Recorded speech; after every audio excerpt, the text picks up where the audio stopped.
Good morning, good evening, or good night, depending on the time zone you're in. My name is Edward Huijbens, and I'm professor and chair of the Cultural Geography Group at Wageningen University and Research in the Netherlands. First and foremost, I would like to thank you for including me in this conference on conviviality, a carbon neutral conference, of course, and online held. My topic is on the urban, and I'm in the session on the urban, thinking through convivial spaces in the urban context with some illustrations from tourism, which is my field of research. And the picture you see there is what you get if you Google mass tourism in the Dutch context, and here you see basically the masses of people in the city. I won't be going into that per se, the debate, but thinking through tourism as an illustration, tourism and hospitality as an illustration of conviviality. And I will come to that in the end. First to realize, of course, is that we live in cities ever more. The global population is now, majority of which lives in urban areas, in the city. 75% of us within the EU live in cities, in urban spaces.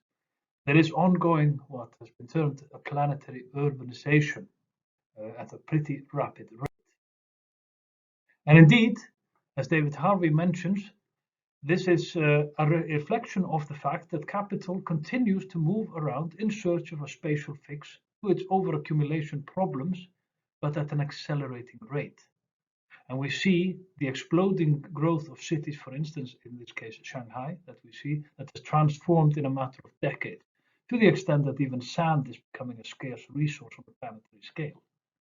The urban is transforming as a capital's playground, but not only in terms of real estate and investment in infrastructure and buildings, but also the very urban fabric is being monetized. Indeed, the rapid acceleration of exchange values, for instance, in terms of land and property, does not necessarily imply any increase in value and may not lead to any substantial improvement in use values, as David Harvey reminds us. So what happens then is that the very urban fabric, the very urban spaces, the public spaces of the urban become monetized, not least through the introduction of smart city grids and the Internet of Things, how we're all always ever interconnected at all times.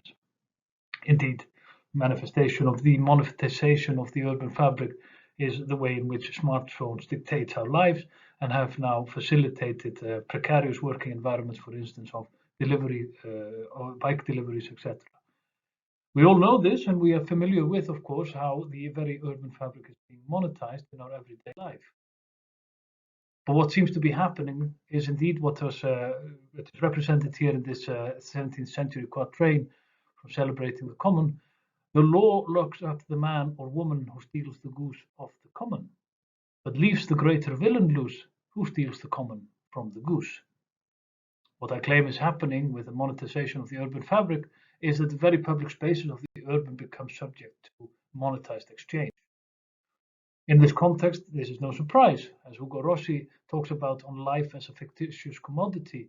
In this context, the emergence of consumption as a privileged site for the fabrication of self and society, of culture and identity, as well as the blurring of conventional production-consumption dichotomies through the co-creation of commodities with consumers, have led to a profound metamorphosis of capitalism in Western society. Public spaces of the urban becoming monetized through the emergence of consumption as a privileged site of fabrication of self and society. Here is an image from Peter Holgers, from my Danish colleague, about tourism in this context, how the experience economy of tourism has become everything about indeed monetized experience, as you can see in the eyes of the monsters, the euro and the dollar sign. But the city indeed shimmers. Quoting here from the Second Convivialist Manifesto, ideas about shimmering.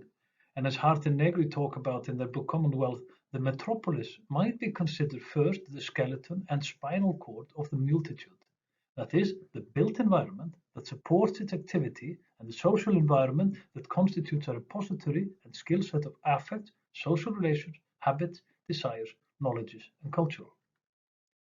Indeed, echoing ideas of conviviality, as explained here by Atasay in the Evan Illich and the Study of Everyday Life, Conviviality indeed rests immensely on the imaginative potential of the individual and the everyday use of tools rather than premised on a political mass mobilization or institutional territories of anti-industrial resistance.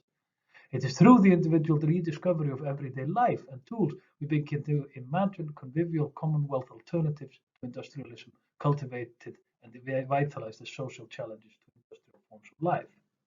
Indeed, set against the idea of the monetization of the urban fabric and the stealing of public spaces through this process of monetization and consumption, we do have resting within those very spaces the potential for conviviality, the potential for the multitude.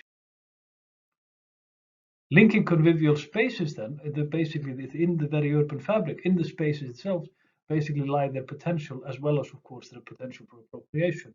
As we see in the triad of spatial, the triad of Henry Lefebvre, where he talks about the production of space, he sees space as a triad of representations of space, representational spaces, and we fit then convivial spaces within the spatial practices, that is the lived material world in which we can constitute resistance to representations and representational spaces. And indeed, as Keller Easterling says, all the active forms that shape spatial products, free zones, broad technoscapes and other networks, the multipliers, remotes, interdependencies and topological adjustments, are both the markers of a dispositions and the means to tune and alter it. To hack the operating system by, for instance, breaking up monopolies, increasing access to broadband, exposing enclaves to richer forms of urbanity, is to engage in the political power of disposition in infrastructure space, taking control of the urban public. So despite the stories of universal logic and rationality that prevail throughout infrastructure space, as we see in the process of monetizing the smart city, irrationality indeed rules in a world that is susceptible to the most immaterial rumors and unlikely events. And this is in the surprise that we need to harness. Going back to Ivan Ilyich ideas around conviviality, the Cartesian three-dimensional homogeneous space into which the architect builds and the vernacular space which dwelling brings into existence, they are completely different classes of space. Indeed, the representation of space of the architect and the spatial practices of dwelling, the vernacular. Political ecology will become radical and effective only as it recognizes that the destruction of the commons by the transformation into economic resources is the environmental factor which paralyzes the art of dwelling. Indeed, the monetization of urban space is paralyzing the art of dwelling, as Ivan Ilyich would say. And Ilyich, in a conversation with Cayley, says, "It is my duty not to be constrained into three-dimensional space of the representations. What would happen to me there? I would lose the interiority of my heart." So design indeed determines who and what will be made public. And in this way, the construction of the built environment is not just about justice or injustice, but it is also about the greater moral formation of the community, because publicity and proximity can affect one's desire and ability to tempt tragic circumstances. Perillo here, speaking in the International Journal of Ivan Ilyich Studies, basically reminding us that what we design and what we make for in terms of spaces actually is a representation of the greater moral formation of the community. It matters what we do in space, it matters how we build, it matters how we design. And that's the key point. And indeed, moreover, the very material at play matters. As Jane Bennett points out, my hunch is that the image of dead or thoroughly instrumentalized matter of the urban fabric, let's say, feeds human hubris and our earth-destroying fantasies of conquest and consumption. If a set of moral principles is actually to be lived out, the right mood or landscape of affect has to be in place, and we have to be perceptually open to it. So not only is it about the moral registers and questions of justice and injustice, it is about the very materiality of the urban fabric itself, how it allows for and constitutes for dwelling and conviviality. So there opens up the door, in my mind at least, to designing for conviviality and ideas of how we could do that. Now here we are at an exploration phase. Here is new stuff in a sense. I mean, how would we inform landscape architecture and spatial planning around with notions of conviviality? How would that look like? Now, to be honest, I don't know, of course. If I did, I would write a different paper, but I'm researching it right now, and that's why I'm presenting it here. One promising indication I see is maybe in the ways in which green infrastructure, that is structures and facilities that use natural materials and or natural processes to deliver services to help meet the current needs of society. Or basically how we can green the city and embed the nature-based city, if you like, or basically make the city greener. Could this be a way forward for convivial spaces in the urban? Indeed, that's a big question, as we see. If that is, of course, if the greening of the urban doesn't become subject to the monetizing processes of the growth economy. How do we take control of the greening of the urban? That is indeed the name of the game now. How do we make for convivial green streets, as my colleagues in landscape architecture and spatial planning talk about in an application we drafted and made and are working on still? Ideas of basically making for convivial spaces at street level. Countering there the managerial ecology a la Bauman and opening up space, basically not grooming it into perfection like we see in Keukenhof and other very groomed and perfected green spaces, but rather actually opening them up to the people to make it.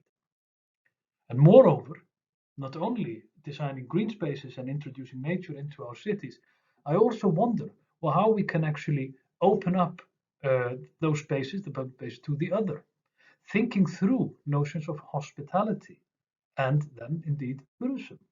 The gift and surprise that is the other can only wander in when the space is open.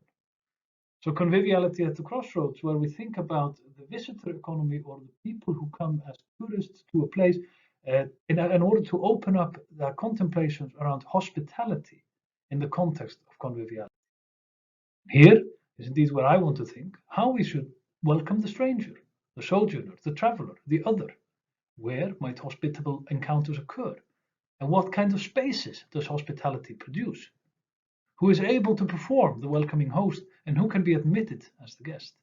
And extending hospitality to the other, how should we define our individual, communal, or national self? Here my colleagues German Molson and Gibson are quoting from Jacques Derrida, thinking about the other and hospitality in this context. So to conclude, what I want to explore in my research further, and what I'm introducing here, is the art of living together in the scrumpled spaces of conviviality, as I call it. How can we set up parameters for managing complexities against the Baumanian notion of the gardening state? How can we introduce radical hospitality versus formalized service that is monetized and capitalized? The latter, of course, that type overlooking the carnality of being.